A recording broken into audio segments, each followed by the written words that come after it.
चलिए बच्चों, अब हम लोग आगे पढ़ते हैं सेकंड एप्लीकेशन। फर्स्ट एप्लीकेशन में हमने पढ़ा था calculation of solubility and concentration of ions of salt. मतलब हम किसका एप्लीकेशन पढ़ रहे हैं? एप्लीकेशन ऑफ सॉल्युबिलिटी प्रोडक्ट पढ़ रहे हैं। तो फर्स्ट एप्लीकेशन कर लिया, अब सेकंड की बात कर रहे हैं, कंडीशन फॉर प्रेसिपिटेशन। मतलब कोई भी सॉल्ट है, उसके आयन के कंसंट्रेशन दिए गए हैं। अब हमें बताना है कि प्रेसिपिटेशन होगा कि नहीं होगा, ये समझते हैं। तो इसके लिए हम लोग सबसे पहले एक टर्म सीखेंगे, रिएक्शन कोएफिशिएंट। तो जैसे हम केएसपी लिखते हैं, मानो ये हमारे पास सॉल्ट है, तो इसका केएसपी कैसे लिखते हैं कि concentration of cation raise to power the X stoichiometric coefficient, anion का कंसंट्रेशन पावर वाई। तो जब ये लिखा जाता है सैचुरेटेड कंडीशन पे, तो हम उसको क्या बोलते हैं? केएसपी बोलते हैं। करें कि रिएक्शन कोएफिशिएंट क्या होता है? रिएक्शन कोएफिशिएंट यहां पे अगर कहते हैं कि रिएक्शन कोएफिशिएंट का क्या मतलब हम समझें।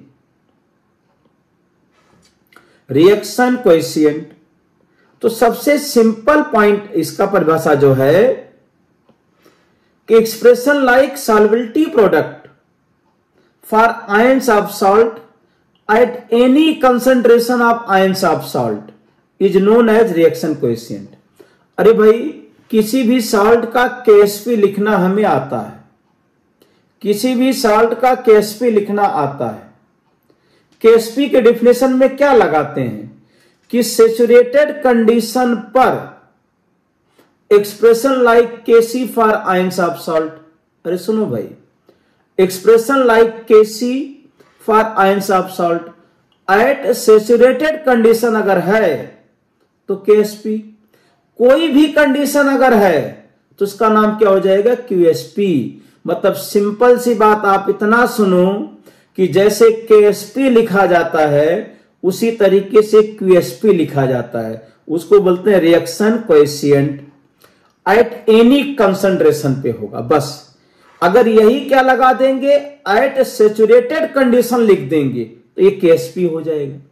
तो क्यूएसपी का मतलब हो गया किसी भी कंडीशन पे, किसी भी कंसंट्रेशन पे केएसपी की तरह हम एक्सप्रेशन लिख देंगे। अब आगे बात को समझते हैं।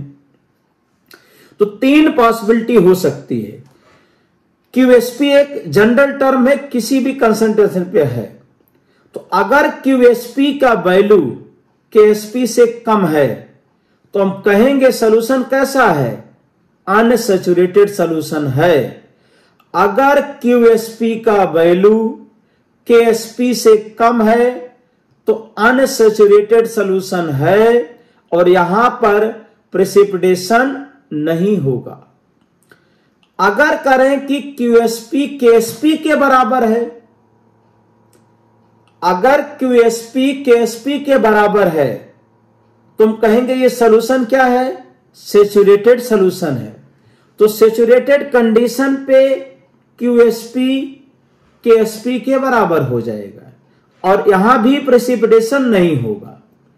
लेकिन अगर क्यूएसपी की वैल्यू केएसपी से ज्यादा है, क्यूएसपी की वैल्यू केएसपी से ज्यादा है, तो सॉल्यूशन क्या हो जाएगा? सुपर सैचुरेटेड सॉल्यूशन हो जाएगा। और यहां पे क्या हो जाएगा? Precipitation, precipitation occurs. यहां पे क्या होगा? प्रेसिपिटेशन हो जाएगा। अब एग्जाम्पल से समझते हैं। भाई आपको यहां इतना सुनना था कि जिस तरह से केएसपी लिखते हैं वैसे क्यूएसपी लिखा जाएगा। केएसपी क्या होता है? एट सैचुरेटेड कंडीशन होता है और क्यूएसपी किसी भी कंडीशन पे अप्लाई हो जाएगा, जनरल टर्म है। और तीन पॉसिबिलिटी हो सकती है। अगर क्यूएसपी केएसपी से कम है अनसैचुरेटेड, बराबर है सैचुरेटेड, क्यूएसपी ज्यादा है तो सुपर सैचुरेटेड सॉल्यूशन होगा और यहां पे प्रेसिपिटेशन होगा। पहले दो केस में प्रेसिपिटेशन नहीं होगा। अब आगे समझते हैं एग्जांपल से। Let solubility product constant of AgCl AgCl का सॉल्युबिलिटी प्रोडक्ट कांस्टेंट हमें दिया गया है 10⁻10। तो AgCl का सॉल्युबिलिटी प्रोडक्ट कांस्टेंट दिया है। अब हमने यहां 3 सॉल्यूशन लिए। फर्स्ट सॉल्यूशन में सिल्वर आयन का कंसंट्रेशन 10⁻6 है, Cl माइनस 10⁻6 है। दूसरे सॉल्यूशन में 10⁻5 सिल्वर आयन, Cl माइनस भी 10⁻5। तीसरे सॉल्यूशन में सिल्वर आयन 10⁻2, Cl माइनस 10⁻2। अब QSP के लिए बताया मैंने, जैसे KSP लिखा जाता है उसी तरीके से लिखो। अगर यहां पे हम QSP की बात करें तो आपको लिख देना है कंसंट्रेशन ऑफ Ag प्लस और concentration of Cl minus eight any concentration. अब हमें 3 सॉल्यूशन यहां पे दिए गए थे, तो फर्स्ट के लिए QSP लिख दिया 10⁻12। सेकंड के लिए QSP कितना लिखा 10⁻10। थर्ड के लिए QSP कितना लिखा 10⁻4। तो हमने अभी यही बताया है कि अगर QSP की वैल्यू KSP से कम है तो प्रेसिपिटेशन नहीं होगा और सॉल्यूशन क्या हो जाएगा, अनसैचुरेटेड। अरे भाई सुनाई दिया। और अगर QSP की वैल्यू KSP के बराबर है तब भी प्रेसिपिटेशन नहीं होगा, नो प्रेसिपिटेशन।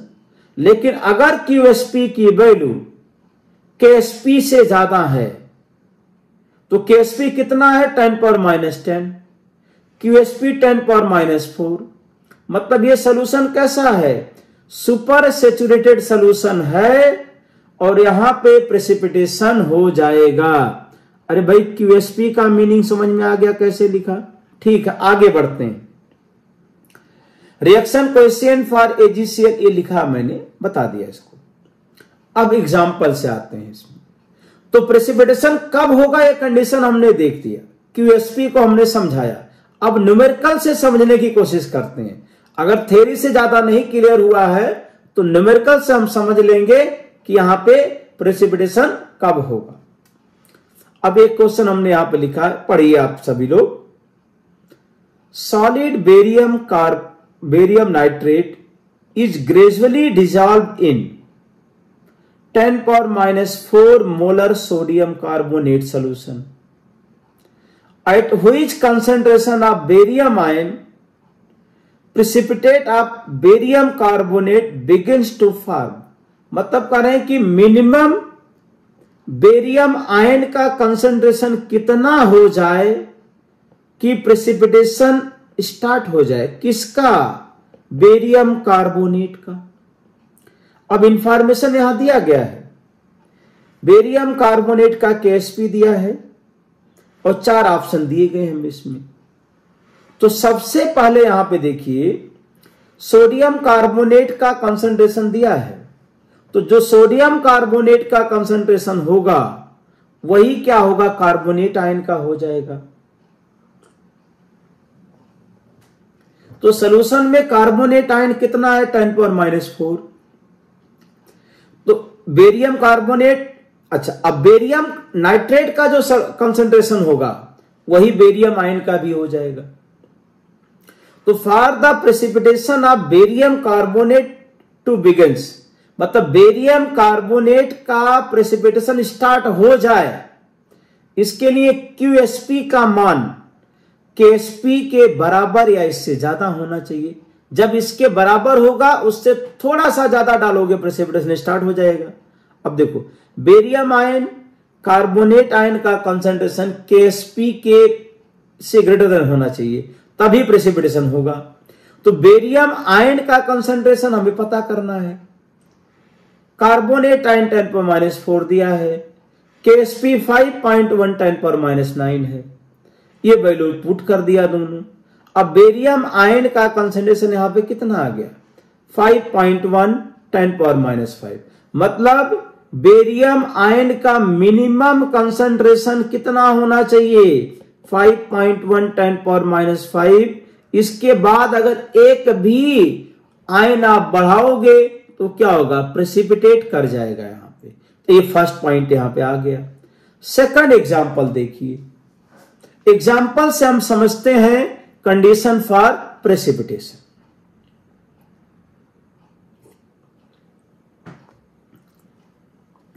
क्वेश्चन पढ़ते हैं। An aqueous solution contains an unknown concentration of barium ion. एक एक्वस सॉल्यूशन है जिसमें कंसंट्रेशन ऑफ बेरियम आयन नहीं पता है। When 50 ml 1 molar solution of sodium sulfate is added, barium sulfate just begins to precipitate. The final volume of solution is 500 ml. The solubility product of barium sulfate given है 10⁻⁻10. What is the initial concentration of barium ion? Question पढ़िए भाई, कई बार पढ़िए।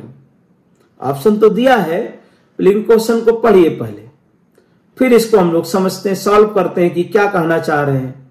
कि precipitation होने के लिए initial concentration minimum कितना होना चाहिए बेरियम आयन का। तो देखिए इस क्वेश्चन को मैं समझाता हूं, आप क्वेश्चन पढ़ लीजिएगा। एक सोल्यूशन दिया, फाइनल सोल्यूशन कितना हो गया? 500 मिलीलीटर। फाइनल सोल्यूशन का वॉल्यूम यहां पे आया 500 मिलीलीटर।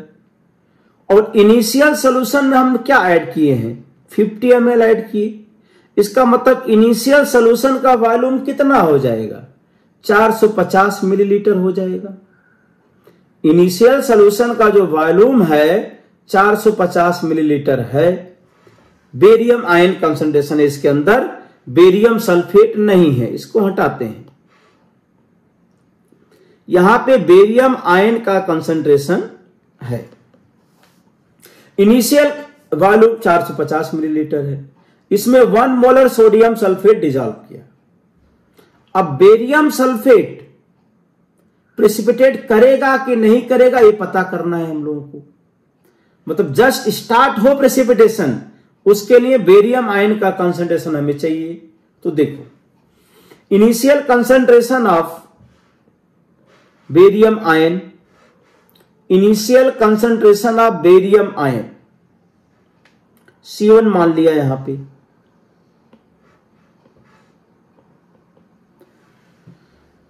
अब कंसंट्रेशन इन मिक्सचर, तो बेरियम आयन का कंसंट्रेशन क्या हो जाएगा? N1B1 divide by total volume. Concept पहले से पता होना चाहिए भाई। तो मिक्सचर में बेरियम आयन का कंसंट्रेशन 9/10 C1 है। सोडियम सल्फेट का कंसंट्रेशन सल्फेट आयन के बराबर होगा, ये कितना हो जाएगा? N2B2 divide by total volume 0.1 molar. तो मिक्सचर में बेरियम आयन का कंसंट्रेशन पता चल गया, सोडियम सल्फेट का कंसंट्रेशन पता चल गया। अब बेरियम सल्फेट प्रेसिपिटेट करेगा कि नहीं करेगा, या करने के लिए मिनिमम कितना बेरियम आयन चाहिए हमें, इसमें minimum concentration of barium ion कितना चाहिए ये देखना है हम लोगों को।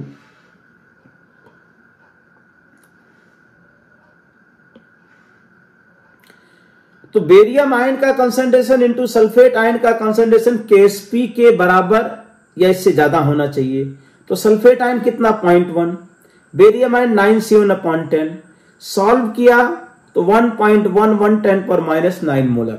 मतलब इनिशियल सोल्यूशन में बेरियम आयन का कंसंट्रेशन अगर 1.11 10⁻⁹ मोलर होगा तो precipitation of barium sulphate start हो जाएगा। अब थर्ड एग्जांपल देखिए। 200 millilitre 2 × 10⁻⁴ molar silver nitrate solution है, is mixed with 400 millilitre 1.2 10⁻⁶ molar NaCl solution.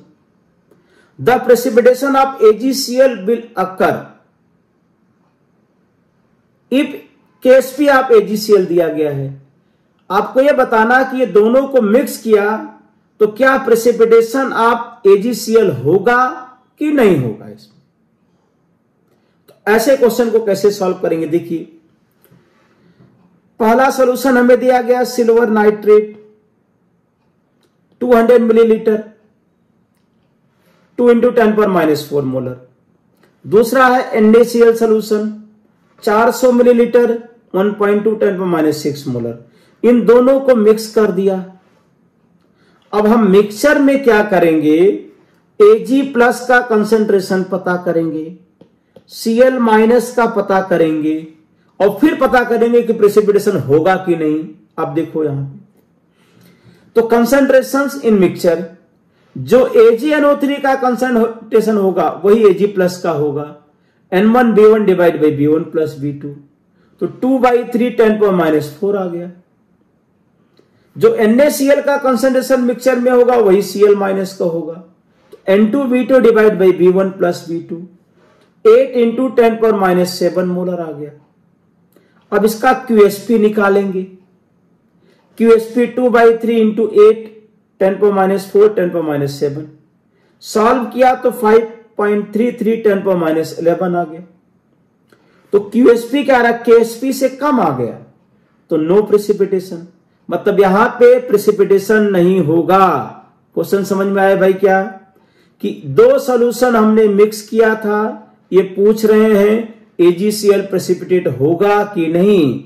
तो पहले हम मिक्सचर में Ag+ का Cl- का कंसंट्रेशन लिखेंगे, QSP लिखेंगे, KSP से अगर कम है तो नो प्रेसिपिटेशन, बराबर होगा तब भी नो प्रेसिपिटेशन, ज्यादा हो जाएगा तो प्रेसिपिटेशन हो जाएगा इसमें।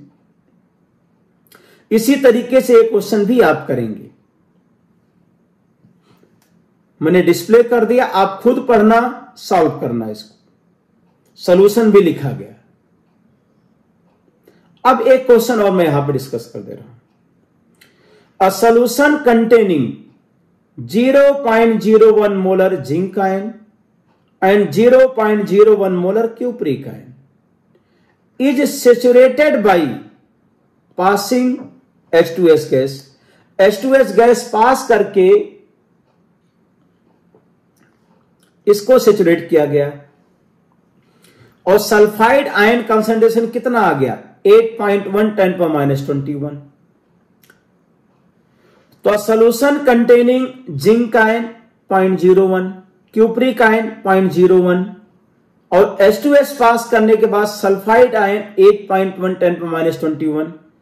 KSP for ZnS and cupric sulphide 3 × 10⁻22 8 × 10⁻36 दिया गया है। Which of the following will occur in the solution? 4 option दिए गए। ZnS will precipitate, cupric sulfide will precipitate, both will precipitate, both zinc ion and cupric ion will remain in the solution। Question को एक बार फिर से पढ़ लीजिए आप लोग।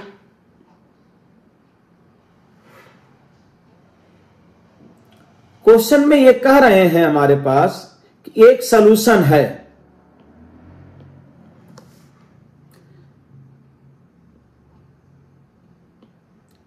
ये हम एक बार और इसको लिख दे रहे हैं थोड़ा सा।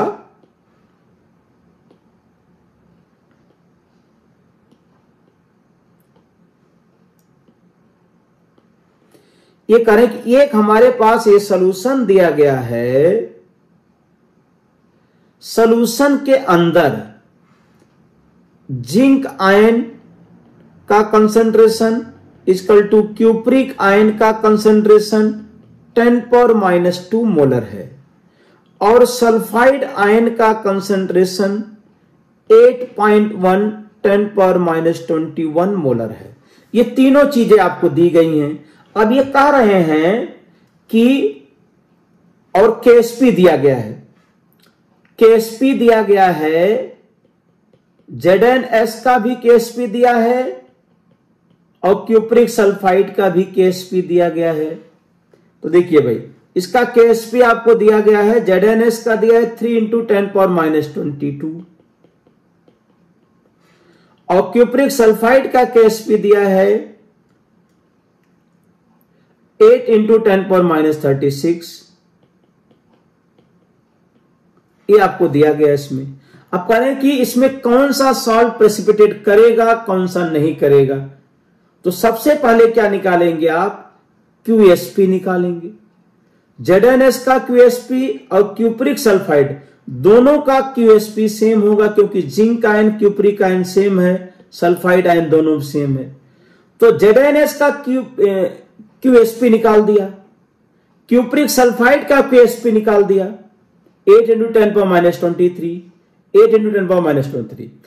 अब ZnS का जो QSP है वो KSP से कम है, इसका मतलब ZnS प्रेसिपिटेट नहीं करेगा। अरे भाई सुनाई दिया, जिंक सल्फाइड का QSP जिंक सल्फाइड के KSP से कम है, तो जिंक सल्फाइड प्रेसिपिटेट नहीं करेगा। लेकिन क्यूप्रिक सल्फाइड का QSP क्यूप्रिक सल्फाइड के KSP से बहुत ज्यादा है, इसका मतलब क्यूप्रिक सल्फाइड यहां पे प्रेसिपिटेट कर जाएगा इसमें। तो सेकंड एप्लीकेशन में, अब देखिए थर्ड, ये भी एग्जांपल आप देखेंगे और करेंगे भाई इसको। फिर अगला एग्जांपल भी हमने आपको डिस्प्ले कर दिया, सॉल्यूशन भी डिस्प्ले कर दिया। तो हमने सेकंड एप्लीकेशन में QSP का एक्सप्रेशन लिखना सिखा दिया और प्रेसिपिटेशन कब होगा कब नहीं होगा ये बता दिया। 4 एग्जाम्पल हमने यहां पे डिस्कस कर दिए। 3 एग्जाम्पल आपको मैंने ये डिस्प्ले कर दिया कि आप इसका एग्जाम्पल भी देखिए, सॉल्यूशन भी देखिए, समझिए। सॉल्यूशन भी देखिए, एग्जाम्पल भी देखिए। इस तरीके से आप इसमें सेकंड एप्लीकेशन आ गया। तो फर्स्ट एप्लीकेशन हो गया, सेकंड एप्लीकेशन। अब थर्ड एप्लीकेशन हम जो है अगले वीडियो में कवर करेंगे। थर्ड एप्लीकेशन में क्या है, common ion effect on solubility of ionic solid. Thank you.